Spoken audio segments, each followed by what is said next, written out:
Shalom, selamat pagi sahabat kasih yang diberkati oleh Tuhan Yesus Kristus. Jumpa lagi bersama dengan kami dalam Gracia Hope Compassion Channel. Kembali kita akan merenungkan kebenaran firman Tuhan. Sebelumnya mari kita satu di dalam doa. Terima kasih Tuhan, Bapa Kekal Raja Damai, penasihat ajaib, Tuhan yang Maha Kuasa. Diberkatilah Engkau yang datang di dalam nama Tuhan, yang berkenan tinggal di tengah umat-umat-Mu yang berdosa ini Tuhan. Diberkatilah kami setiap yang menerima Engkau sebagai Juru Selamat. Kami percaya kami diberi kuasa untuk menjadi anak Allah. Urapi, kuduskan, layakkan kami sehingga setiap kebenaran firman-Mu membuat terobosan di dalam kehidupan kami.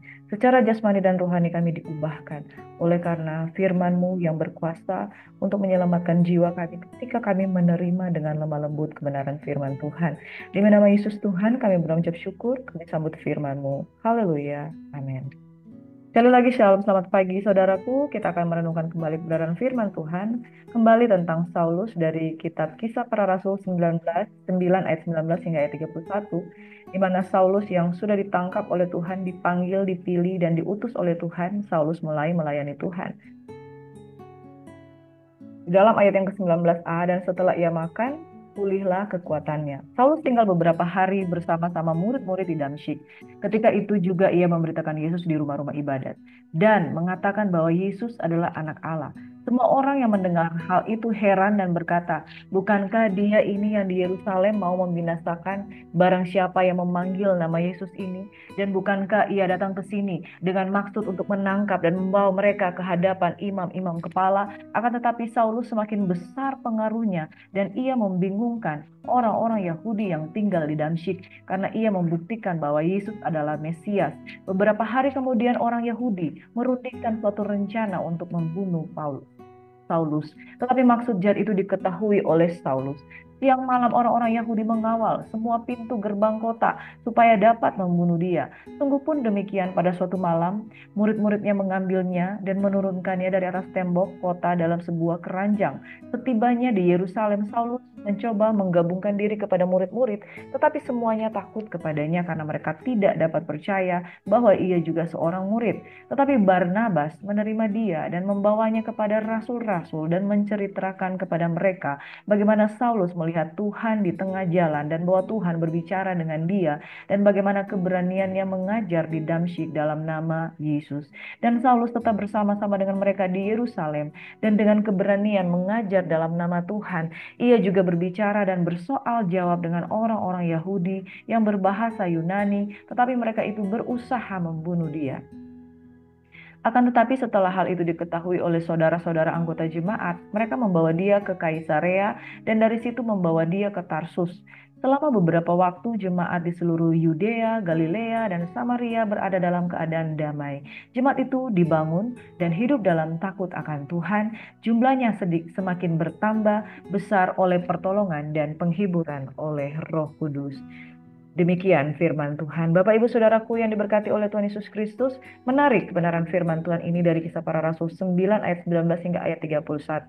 Sesudah Saulus mengalami kebutaan, dijamah oleh Ananias, murid Tuhan. Kemudian dia mengalami panggilan daripada Tuhan Yesus Kristus sendiri. Dikatakan bahwa orang ini akan mengalami banyak aniaya, dia akan menderita, tetapi dia akan bersaksi tentang Tuhan. Saudara, apa yang terjadi? Mari kita lihat panggilan Saulus. Kemarin kita sudah mempelajari tentang bagaimana Saulus terpanggil, terpilih, dan diutus oleh Tuhan. Dan saat ini kita melihat respon Saulus sesudah dia menerima panggilan itu. Saudara, saya mempelajari kebenaran firman Tuhan ini bahwa setelah ia makan, setelah pulih kekuatannya, setelah ia dipulihkan dari kebutaannya, dia tinggal beberapa hari bersama dengan murid-murid di Damsyik. Dan ketika itu juga ia memberitakan Yesus. Saudara, sesudah dia pulih dari kebutaannya, Saulus langsung bersama-sama dengan murid di Damsyik, dia langsung belajar dimuridkan. Dia langsung belajar dimuridkan menjadi Yesus. Saudara, kalau kita mau mengikuti Yesus, kalau kita sudah menangkap panggilan Tuhan, ini yang saya mau katakan, jangan pernah menunda-nunda panggilan Tuhan di dalam kehidupan kita. Langsung dia memberi diri sebagai murid, karena firman Tuhan katakan di dalam Matius 28 ayat 19 hingga ayat 20. Pergi jadikan segala bangsa muridku. Tuhan tidak memulai segala sesuatu langsung jadi pendeta, langsung jadi hamba Tuhan. Jadi murid dulu, saudara. Dia bersama-sama dengan murid-murid di Damsyik beberapa hari lamanya dan langsung memberitakan Injil. Saudara menjadi murid langsung praktek. Radikalisme, pengenalan akan Tuhan yang radikal. Pengenalan akan Tuhan yang radikal dan pemberitaan tentang Tuhan yang radikal itu yang dilakukan oleh Paulus. Saudara, kalau kita memberikan peluang bagi iblis menunda-nunda, itu sama memberikan peluang bagi iblis untuk mencuri firman. Itu sebabnya ketika 4 jenis tanah yang ditaburi firman, benih yang ditabur di pinggir jalan itu tidak pernah akan menjadi benih yang tumbuh. Yaitu hanya sambil lalu. Orang yang membiarkan benih itu dicuri tidak pernah akan bertumbuh. Bapak Ibu Saudaraku yang diberkati, inilah yang menjadi maksud Tuhan di dalam kehidupan kita. Kalau kita sudah mendengar, kita sudah menangkap, kita sudah menerima firman Tuhan tentang panggilan Tuhan, jangan beri peluang kepada iblis untuk curi firman. Jangan beri peluang kepada iblis untuk memberikan waktu-waktu yang senggang untuk hal-hal yang bukan daripada Tuhan. Langsung memberi diri jadi murid, langsung memberi diri untuk memberitakan Injil. Saudara, radikalisme dari Saulus menjadi Paulus itu sesuatu yang kita harus pelajari secara luar biasa. Jangan beri kesempatan kepada iblis. Langsung dimuridkan, langsung memberitakan Injil. Dan apa yang terjadi, saudara, ketika dia memberitakan Injil, banyak orang menjadi heran. Artinya, saudara, perubahan sikap itu nyata di dalam diri Saulus. Dari seorang yang menganiaya jemaat menjadi seorang yang membela firman. Dan dia kemudian sama seperti murid-murid yang lain memberitakan tentang Yesus. Amin. Bukankah dia ini yang di Yerusalem mau membinasakan barang siapa yang memanggil nama Yesus? Kenapa dia sekarang memanggil Yesus?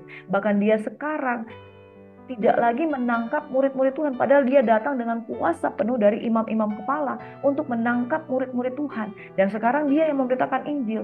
Nah, saudaraku, Saulus semakin besar pengaruhnya dan ia membingungkan orang-orang Yahudi yang tinggal di Damsyik karena ia membuktikan bahwa Yesus adalah Mesias. Saudara, yang pertama, radikal. Langsung menjadi murid, langsung memberitakan Injil. Yang kedua, saudara, menjadi saksi hidup yang nyata. Perubahan itu terjadi dari seorang penganiaya menjadi seorang yang menjadi pemberita Injil.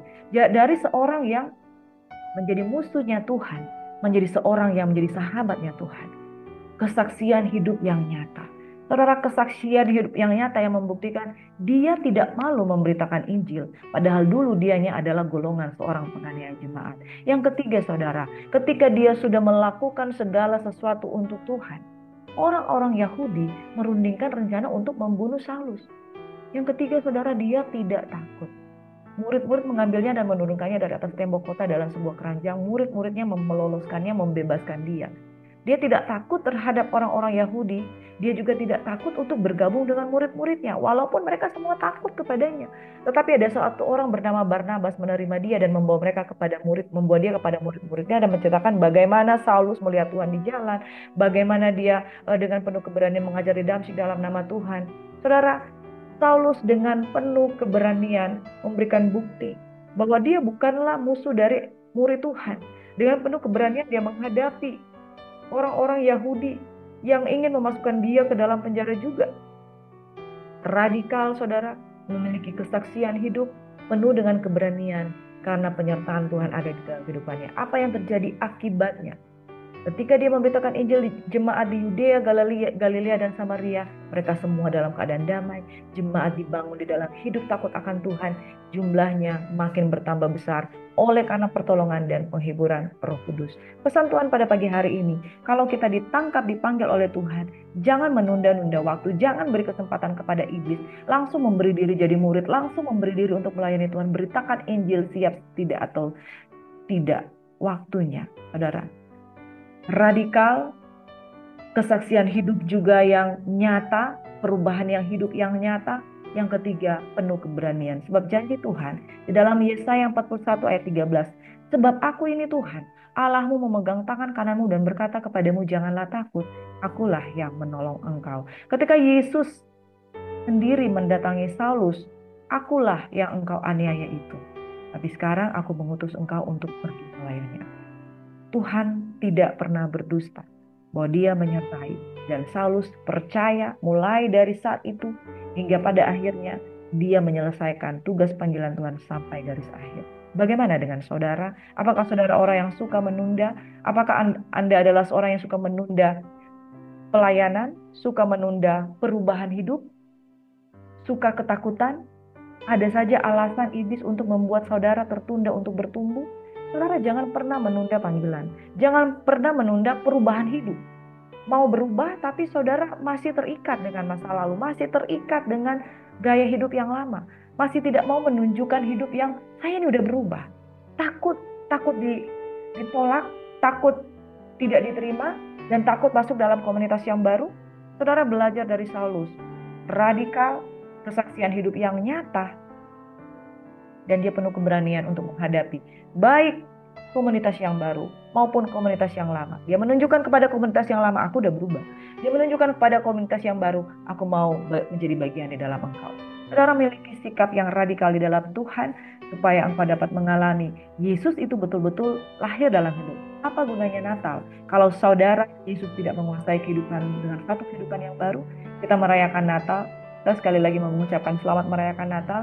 Yesus lahir di dalam hidup kita, izinkan Yesus berkuasa dan buktikan bahwa hidupmu berubah karena Yesus ada di dalam engkau. Engkau tidak sama dengan engkau yang lama. Tuhan Yesus memberkati. Tuhan kiranya memberkati dan melindungi engkau. Tuhan kiranya menyinari engkau dengan wajahnya, memberikan engkau kasih karunia. Engkau diubahkan, berani untuk menjadi murid, berani memberitakan Injil, berani untuk hidup baru, berani untuk meninggalkan komunitas lama, berani untuk menginjili komunitas lama, dan berani untuk bergabung dengan komunitas yang baru yang sama-sama murid Tuhan, takut akan Tuhan. Keberanianmu adalah penyertaan Tuhan yang sempurna. Jangan takut, aku ini menyertai engkau, aku akan memegang engkau dengan tangan kanan yang memberikan kemenangan. Kemenangan karena Yesus lahir, dan karena Yesus lahir, engkau diubahkan radikal di dalam Tuhan. Tuhan kiranya memberkati dan melindungi kita sekalian. Dalam nama Yesus Tuhan, kami berdoa mengucap syukur. Amin. Shalom, selamat beraktivitas. Sekali lagi selamat merayakan Natal bersama dengan keluarga. Tuhan memberkati. God bless you.